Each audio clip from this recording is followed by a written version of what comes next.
রাব্বুল আলামিন পরীক্ষার জন্য আমাদেরকে এই ময়দানে ছেড়ে দিয়েছেন। প্রশ্ন কি হবে আল্লাহ সব বলে দিয়েছেন। প্রশ্ন কি হবে? তোমার যৌবন, এ ব্যাপারে প্রশ্ন করা হবে। কোন পথে ইনকাম করেছো প্রশ্ন করা হবে। কোন পথে খরচ করেছো প্রশ্ন করা হবে। দ্বীনের ইলম যতটুকু হাসিল করেছিলে তার কতটুকু নিজে পালন করেছো, আর দ্বীনের দাওয়াত কতটুকু মানুষের কাছে পৌঁছায়ছো, প্রত্যেকটি ব্যাপারে কিয়ামতে আল্লাহর কাছে জবাব দিতে হবে। এই জন্য কবি বলছেন, আমল সে जिंदगी बनती है ये जन्नत भी व जहन्नम भी, ये खाके अपनी फितरत है ना नारी ना नूरी। মানুষের জীবন আমল দিয়ে গঠন হয়, আমল দিয়ে জীবন গড়ে, নইলে এই মাটির তৈরি দেহ জান্নাত আর জাহান্নামের কিছু দিয়ে তৈরি হয় নাই।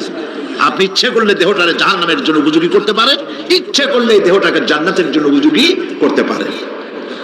এটি আপনার ইখতিয়ারে আল্লাহ দিয়েছে।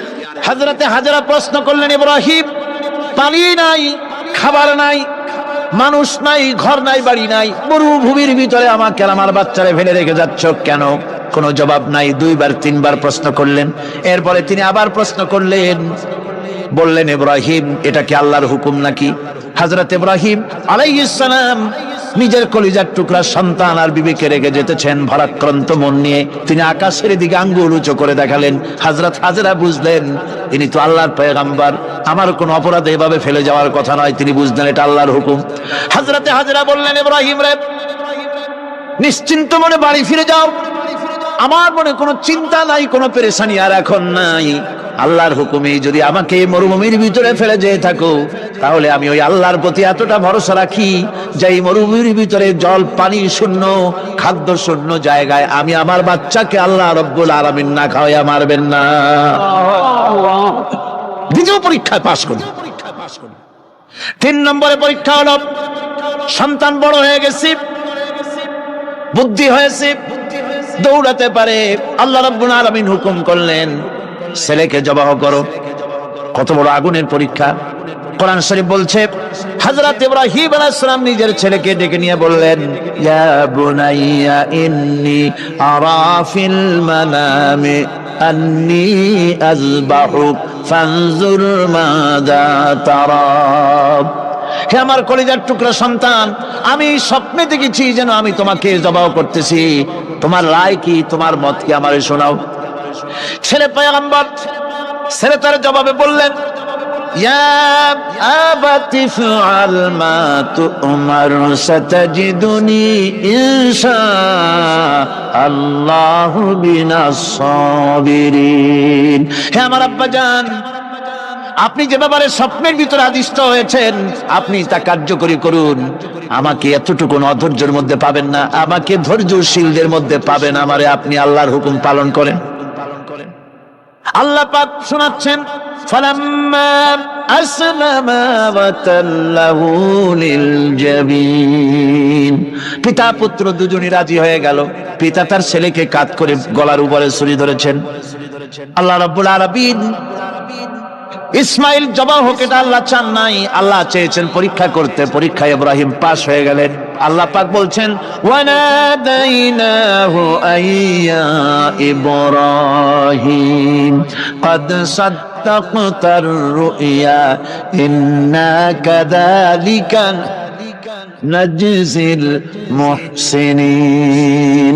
আমি ইব্রাহিমকে ডেকে বললাম, ইব্রাহিম তুমি তোমার স্বপ্নকে বাস্তবে রূপ দিয়েছো, আর এভাবেই করি আমি মুহসিনদেরকে পুরস্কৃত করে থাকি। আল্লাহ পাক খুশি হলেন। আল্লাহ পাক বললেন, ইন্না হাযা লাবালাউল মুবিন। নিঃসন্দেহে এটি একটি বিরাট পরীক্ষা ছিল। ঠিক কি না? আল্লাহ নিজে বলছেন এটা একটি বিরাট পরীক্ষা, আযীম ইমতিহান। সে ইমতিহানে তিনি পাশ করলেন। পরীক্ষায় উত্তীর্ণ হওয়ার জন্য রব্বুল আলামিন পুরস্কার দিয়া দিলেন। আল্লাহ পাক বললেন, সালামুন আলা ইব্রাহিম। পড়েন সবাই, সালামুন আলা ইব্রাহিম। ইব্রাহিমের প্রতি আল্লাহ পাক বললেন, ইব্রাহিমের প্রতি সালাম রইল। সুবহানাল্লাহি ওয়া বিহামদিহি। হযরত ঈসা আলাইহিস সালামকে খ্রিস্টানেরা তারা বলেছে ওয়াকালাতিন নাসারাল মাসীহু ইবনুল্লাহ, মসিহ হচ্ছে কার ছেলে? নাউযুবিল্লাহ, বলেন সবাই নাউযুবিল্লাহ। তাকে যখন আল্লাহর ছেলে বলা হলো, আল্লাহর পুত্র বলা হলো, রব্বুল আলামিন তার জবাবে বললেন ইন হুয়া ইল্লা আবদুন আনআমনা আলাইহি, তিনি তো একজন বান্দা, তিনি আমার বান্দা ছাড়া আর কিছুই নন, আমি তার প্রতি অনুগ্রহ করেছি। বান্দা, আমার বান্দা। আল্লাহ পাকের বান্দা হওয়ার ব্যাপারে কোন মানুষের লজ্জা থাকার কথা নয়। এমনকি আল্লাহ পাক ঈসা আলাইহিস সালাম সম্পর্কে বলছেন লা ইয়াস্তানকিফাল মাসীহু আইয়াকুনা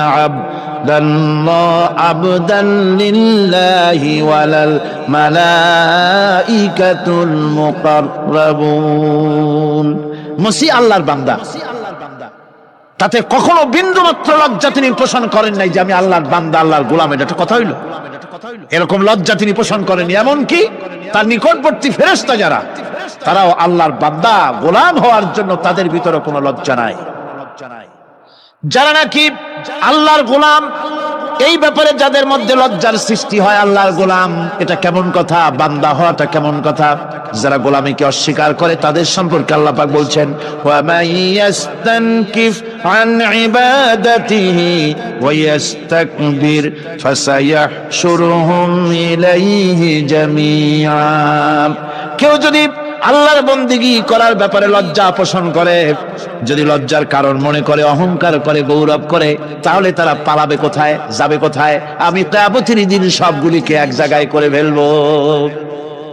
সুতরাং আল্লাহ পাকের গোলামিতে আল্লাহ যে বান্দা বলে যখন ডাকেন, লজ্জার কোনো কারণ নাই। অহংকার যে করবে সে নিজেকে ধ্বংস করবে। আল্লাহ পাক সব নবীদেরকে নিজের বান্দা বলেছেন। নবীরা কি? আল্লাহ পাকের বান্দা। হযরত ইউসুফ আলাইহিস সালাম সম্পর্কে আল্লাহ পাক বলছেন কাযালিকা লিনাসরিফা আনহু আস-সুআ ওয়াল ফাহশা ইন্নাহু মিন ইবাদিনাল মুখলাসিন। এরূপই ঘটলো যাতে আমি ইউসুফ আলাইহিস সালামকে, আমার বান্দা, তাকে আমি নির্লজ্জতা ইত্যাদি থেকে আমি রক্ষা করেছি। নিশ্চয়ই হযরত ইউসুফ ছিল আল্লাহ পাকের বান্দা, আল্লাহ পাকের আব্দ। রাসূল করিম সাল্লাল্লাহু আলাইহি ওয়াসাল্লাম তিনি হচ্ছেন সর্বশ্রেষ্ঠ আল্লাহর পয়গম্বর। তার থেকে শ্রেষ্ঠ নবী আর কি কেউ আছে? জোরে বলেন আছে? তার থেকে মাহবুব, তার থেকে শ্রেষ্ঠ আল্লাহর কাছে আর কেউ নাই। সেই নবীকে আল্লাহ রাব্বুল আলামিন কোরআনে কারীমের ভিতরে তাকে আব্দ বলেছেন। কি বলেছেন?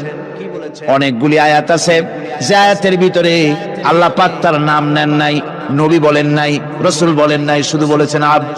যেমন ফাআওহা ইলা আবদিহি মা আওহা, অতঃপর তার বান্দার নিকট যা ওহী করার ছিল তা তিনি করলেন। সেই বান্দাকে মুহাম্মদ সাল্লাল্লাহু আলাইহি ওয়াসাল্লাম। অন্য আয়াতে